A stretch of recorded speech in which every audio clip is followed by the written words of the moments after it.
How do you get to that number, $1 trillion?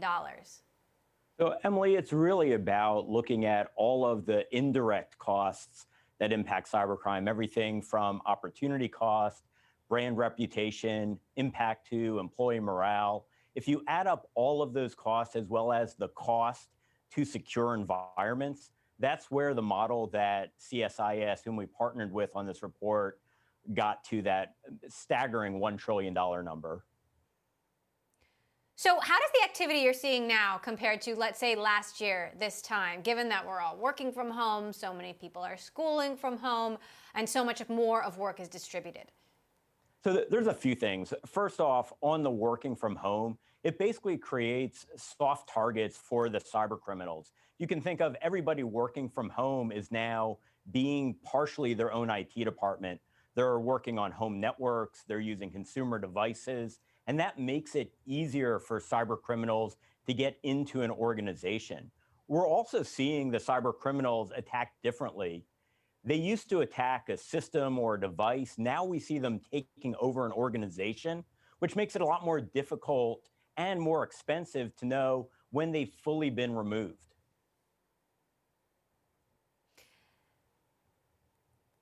In cyberspace, the attacks are sometimes coordinated or happening in parallel to things happening at the government or geopolitical level. Is there anything in particular that you believe a new and incoming administration should be on the lookout for, given the state of where we are right now in cyberspace and mid-pandemic and still no vaccine yet actually on the market? Absolutely. So one of the things that the report goes into is many countries fail to enforce cybercrime laws. In some cases, such as North Korea, we actually see that the state itself is conducting cyber criminal activity to pay for things like their nuclear program. As part of the new administration, being able to have a discussion where a zero tolerance policy for cybercrime occurring within a country is key, and also setting new norms, making it clear that no government should tolerate theft of things like intellectual property, which is really critical to our industry in the tech sector.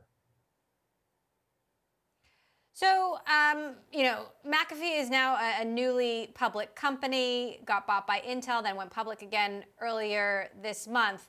Talk to us about what your priorities are going into 2021.